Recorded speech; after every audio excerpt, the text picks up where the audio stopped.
नमस्कार, मैं दीपक कुमार सोनी आप सबका दीपक जीएस एकेडमी में बहुत बहुत स्वागत करता हूं दोस्तों। जैसा कि आप लोग जान रहे होंगे कि हम लोग लगातार सीरीज की श्रृंखला में सिर्फ रविवार को आपके क्लास नहीं जाते हैं, बाकी लगातार 6 दिन जैसे ऑफलाइन क्लासेस पढ़ाए जाते हैं उस तरह से हम लोग मेहनत कर रहे हैं और आगे फिर झारखंड की कक्षाओं में भी मेहनत किया जाएगा।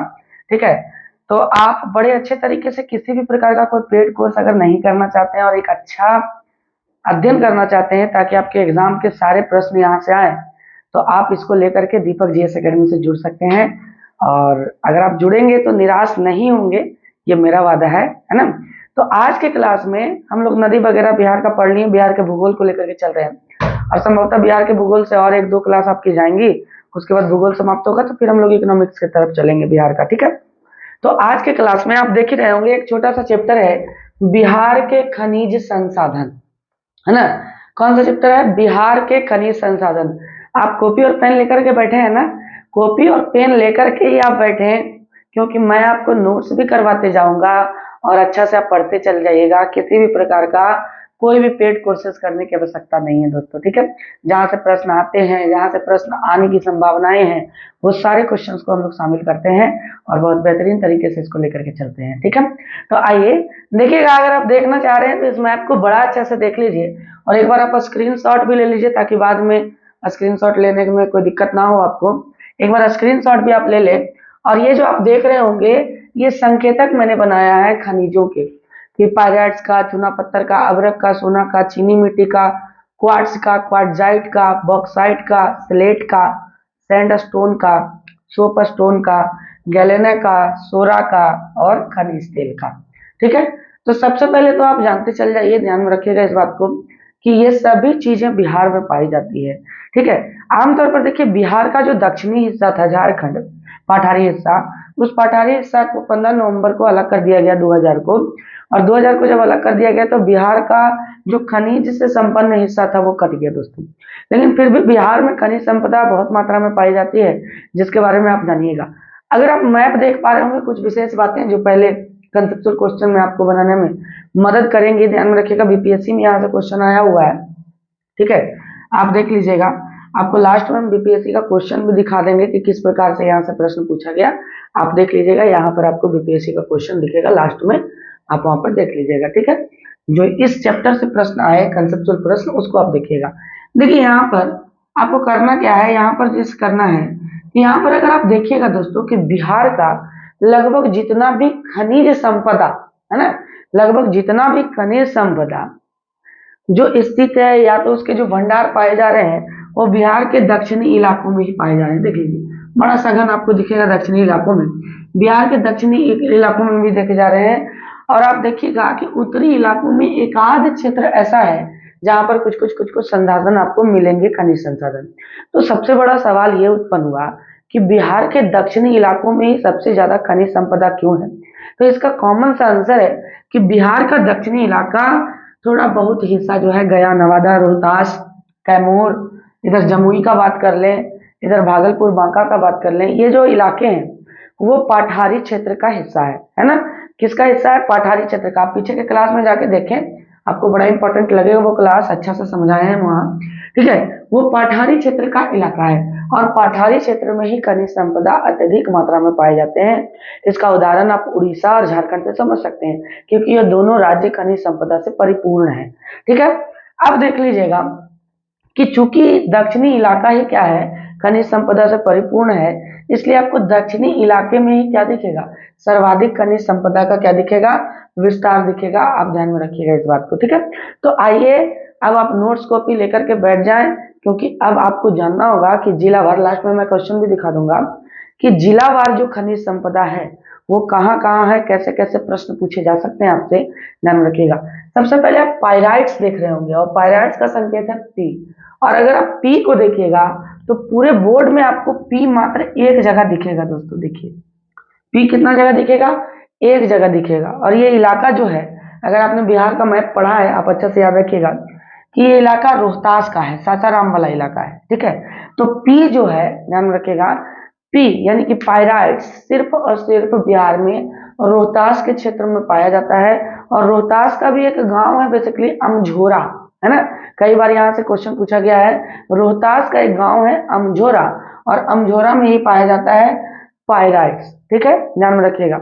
इसके अलावा रोहतास में पायराइट से संबंधित यानी सीमेंट वगैरह फैक्ट्री में इसका प्रयोग होता है। तो पीपीसीएल का कंपनी जो है, पीपीसीएल कंपनी, वो रोहतास में ही स्थापित है। ये आप लिखते चल जाइएगा, पीपीसीएल रोहतास में है। पायराइट्स का एकमात्र उत्पादक जिला बिहार का रोहतास है, ठीक है। उसके बाद हम आते हैं चूना पत्थर को लेकर के। तो चूना पत्थर आपको देखिए, चूना पत्थर भी आपको एक ही जगह दिखेगा, है ना। वो जगह दिखेगा आपको यहाँ रोहतास के इलाके में, ठीक है। वो रोहतास के इलाके में दिखेगा, और चूना पत्थर आपको कहीं भी नहीं दिखेगा। रोहतास में चूना पत्थर का सर्वाधिक भंडार है। तो CH से क्या हो गया, चूना पत्थर कहाँ है, रोहतास में है, ध्यान में रखिएगा, ठीक है। अच्छा देखिए, कभी कभी रोहतास ना देकर के आपसे पूछेगा कैमूर पहाड़ी क्षेत्र। तो कैमूर पहाड़ी क्षेत्र यही रोहतास और कैमूर के इलाके से गुजर के जाता है। कैमूर वही इसका विंध्याचल पर्वत का विस्तार है, कैमूर कहते हैं उसको, ध्यान में रखिएगा इस बात को। तो कैमूर पहाड़ी क्षेत्र में भी आपको पायराइट्स और चूना पत्थर की बहुलता नजर आनी चाहिए, ठीक है, हो गया। उसके बाद हम बात करते हैं दोस्तों अभ्रक का, ठीक है। अभ्रक का, अभ्रक का साइन जो है यहाँ पर MI है, MI मतलब माइका, अभ्रक का। तो अभ्रक आप देखिएगा कि कुछ कुछ इलाकों में, यहाँ इस इलाकों में आपके पाए जाएंगे। जैसे कि अगर हम बात करें कि जमुई का, ठीक है, जैसे कि अगर हम बात करें दोस्तों जमुई का बात कर लें थोड़ा सा, है ना, कि थोड़ा सा हम बात करें जमुई का। तो यहाँ पर जमुई के इलाके में आपको देखने के लिए मिलेगा, यहाँ पर जमुई, यहाँ पर देखिएगा आप अच्छा से, तो आपको नवादा और जमुई के इलाके में आपको देखने के लिए मिलेगा। तो देख लीजिए यहाँ, ये नवादा को इंगित किया हम लोगों ने, और ये जमुई को इंगित किया। बेसिकली नवादा यहाँ नहीं होना चाहिए था, नवादा आपके यहाँ होना चाहिए था, यहाँ पर होना चाहिए था आपका नवादा, है ना। तो बेसिकली MI यानी माइका, नवादा और एक जमुई में आपको मिलेगा अभ्रक का विस्तार, ठीक है। और अभ्रक का सर्वाधिक विस्तार तो आप जान ही रहे हैं कि कोडरमा जिले में है, झारखंड के कोडरमा जिले में है। आप इस बात को भली भांति जान रहे होंगे दोस्तों, ठीक है। उसके बाद हम बात करते हैं सोना का। तो आप देखिए कि सोना का सर्वाधिक भंडार जो है ना, सोना का जो सर्वाधिक भंडार है, वो सोना का सर्वाधिक भंडार जमुई में पाया गया। चिराग पासवान वहां के सांसद है, मैंने आपको बताया था, वो जमुई में पाया गया है। और जमुई में जो पाया गया है विशेष तौर पर एक करमटिया नामक स्थान है जमुई में। कौन सा स्थान, करमटिया नामक स्थान है। कभी आपसे गांव भी पूछ देगा। अगर देखिए बीपीएससी में पूछा कि सौर प्लांट जो लगाया गया, सोलर प्लेट जो लगाया गया तैरता हुआ, वो कहाँ लगाया गया। अब बताइए, आदमी को दरभंगा याद है ना, दरभंगा याद है। अब दरभंगा में एक स्थान है बस स्टैंड के सामने कादिराबाद, अब कादिराबाद दे दिया। अब जो वहां के लोग होंगे वही ना जान रहे होंगे, इधर का लोग कादिराबाद क्या जानेगा, ध्यान में रखिएगा इस बात को, है ना। तो करमटिया, करमटिया नामक स्थान पर क्या किया गया, जमुई के सबसे बड़े भंडार को खोजा गया है। और संभवतः अगर जमुई से सोना निकलने लगे तो बिहार संभवतः अग्रणी राज्य हो जाएगा सोना उत्पादन में। जमुई से चिराग पासवान है, आप ध्यान में रखिएगा। उसके बाद बात करें चीनी मिट्टी का। तो चीनी मिट्टी का साइन देख लीजिए, CHM है, और CHM आपको कई जगह देखने के लिए मिलेगा। जैसे ये वाला जो इलाका है, ठीक है, ये वाला जो इलाका है, ये वाला इलाका मुंगेर का इलाका है। इसका इलाका है मुंगेर, अर्थात मुंगेर में भी चीनी मिट्टी पाया जा रहा है। उसके बाद आपको CHM एक जगह और देखने के लिए मिलेगा, ये वाला बांका, ठीक है, बांका में भी आपको चीनी मिट्टी देखने के लिए मिलेगा। उसके बाद यहाँ देखिए भागलपुर, आप लिखते जाएंगे कि चीनी मिट्टी का विस्तार मुंगेर, बांका और भागलपुर में है। कहाँ कहाँ है, मुंगेर, बांका और भागलपुर में है दोस्तों, ध्यान में रखिएगा। यहाँ पर हम नोट डाउन करते चल गए हैं, आपको मैप से समझा रहे हैं और बड़ा अच्छा से आप समझिएगा, ठीक है, ध्यान में रखिएगा। उसके बाद बात करें हम क्वार्ट्ज का। क्वार्ट्ज का, इसका सीमेंट फैक्ट्री वगैरह में प्रयोग होता है क्वार्ट्ज का। तो क्वार्ट्ज का साइन हम लोगों ने के दिया है, और ये भी कई जगह विस्तारित है। जैसे कि बात कर ले, गया, नवादा, जमुई, ठीक है, गया, नवादा, जमुई, इन 3 जिलों में आपको क्वार्ट्ज का विस्तार मिलेगा, गया, नवादा और जमुई में, ठीक है, कोई दिक्कत नहीं। उसके बाद ध्यान में रखिएगा यहाँ पर, फिर बात करें क्वार्ट्जाइट का। क्वार्ट्जाइट को हम लोग KWA से दर्शाया है। तो क्वार्ट्जाइट में देखिएगा कि इसका भी विस्तार आपको कई जगह मिलेगा। जैसे देखिए जमुई में, ठीक है, और मुंगेर में, ठीक है, जमुई और मुंगेर में इसका विस्तार आपको मिलेगा क्वार्ट्जाइट का। जमुई में और मुंगेर में, आप याद कर पा रहे हैं, जमुई और मुंगेर में क्वार्ट्जाइट का विस्तार मिलेगा, ठीक है। उसके बाद हम बात कर ले, ध्यान में रखिएगा, उसके बाद हम बात कर ले तो उसके बाद आप देखिएगा यहाँ पर कि हम लोगों ने बॉक्साइट को दर्शाया, और बॉक्साइट का देखिए दोस्तों, बॉक्साइट का बिहार में जो उत्पादक है ना, वह मुंगेर ही है। मुंगेर के अलावा बॉक्साइट आपको कहीं भी देखने के लिए नहीं मिलेगा। आप जानते हैं कि बॉक्साइट से ही, है ना, अल्युमिनियम निकाला जाता है, अल्युमिनियम धातु निकाला जाता है बॉक्साइट से ही, ठीक है। उसके बाद स्लेट का बात करें तो स्लेट आपको मुंगेर में देखने के लिए मिलेगा। स्लेट कहाँ देखने के लिए मिलेगा? मुंगेर में। उसके बाद मुंगेर के अलावा स्लेट आपको कहीं नहीं देखने के लिए मिलेगा, ठीक है। उसके बाद बात करें सैंड स्टोन यानी बलुआ पत्थर, ठीक है।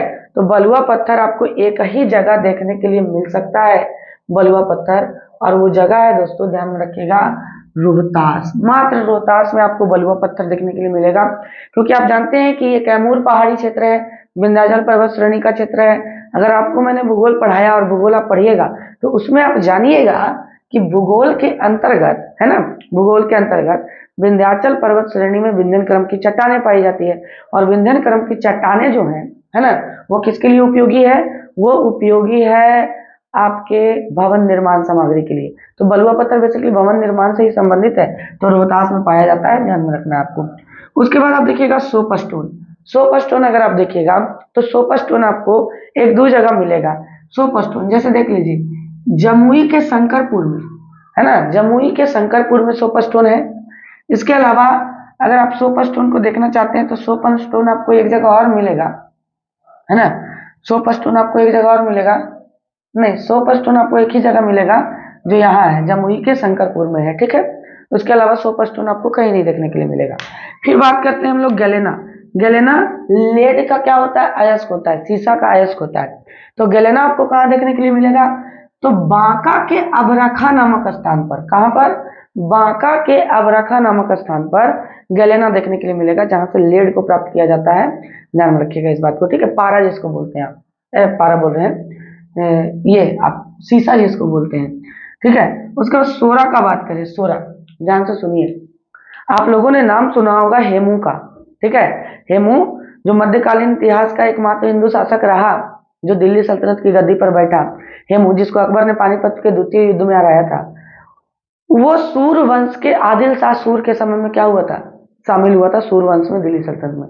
और उसको शामिल ही इसलिए किया गया था क्योंकि उसको सोरा व्यापारी था, वो सोरा का उसको बहुत ज्यादा ज्ञान था, और सोरा का प्रयोग बारूद बनाने में किया जाता है, ध्यान में रखिएगा। और बिहार इसमें संपन्नता रखता है। आज से नहीं, प्राचीन काल से बिहार में सोरा, राजगीर वगैरह का क्षेत्र में पाए जाते हैं। तो सोरा देख लीजिए कि सोरा बहुत जगह फैला हुआ है। आप देखिएगा यहाँ आपको मिल जाएगा, है ना, नालंदा वाले क्षेत्र में, यहाँ मिल जाएगा आपको बेगूसराय वाले क्षेत्र में, इधर मिल जाएगा आपको समस्तीपुर वाले क्षेत्र में, यहाँ सारण वाले क्षेत्र में, और यहाँ पूर्वी चंपारण के क्षेत्र में, ठीक है। फिर से आप याद करें, फिर से आप याद करें, नालंदा, बेगूसराय, समस्तीपुर, सारण, और यहाँ पर आ जाएगा आपका कौन सा? पूर्वी चंपारण। पूर्वी चंपारण में इन जगहों पर क्या पाया जाता है? सोरा। सोरा का प्रमुख उत्पादक क्षेत्र था हमारा बिहार, और है भी। राजगीर के क्षेत्र में बहुत ज्यादा सोरा होता है। तो राजगीर बेसिकली वही नालंदा जिले में ही तो राजगीर है, ठीक है। उसके बाद बात करें खनिज तेल, यानी कि कुछ कुछ हमारे पास पेट्रोलियम भी पाया जाता है, ना की मात्रा में पाया जाता है, लेकिन पाया तो जाता है, और वो खनिज तेल पाया जाता है दोस्तों, है ना, कटिहार और पूर्णिया के क्षेत्र में। कटिहार हो गया और पूर्णिया के क्षेत्र में पाया जाता है, ठीक है। अब देखिए ये चैप्टर तो समाप्त हो गया। अब मैं आपको एक क्वेश्चन यहाँ पर दिखा रहा हूँ कि देखिए यहाँ पर जो क्वेश्चन है आपको दिख रहा होगा, और इन्हीं खनिजों से संबंधित प्रश्न पूछे गए हैं आपके। आप देख सकते हैं कि जमुई के बारे में दिया हुआ है, रोहतास को लेकर के, रोहतास बोल रहे हैं, जमुई के बारे में, सोना को लेकर के ये प्रश्न दिए गए हैं, 68वें बीपीएससी के हैं। आप इसको देखें, आप इसको कर सकते हैं, ठीक है। बहुत बहुत धन्यवाद दोस्तों, आप लोग बहुत ज्यादा प्यार दे रहे हैं, इसके लिए बहुत बहुत धन्यवाद। दुआ में बहुत ज्यादा याद रखिएगा। शुभ रात्रि।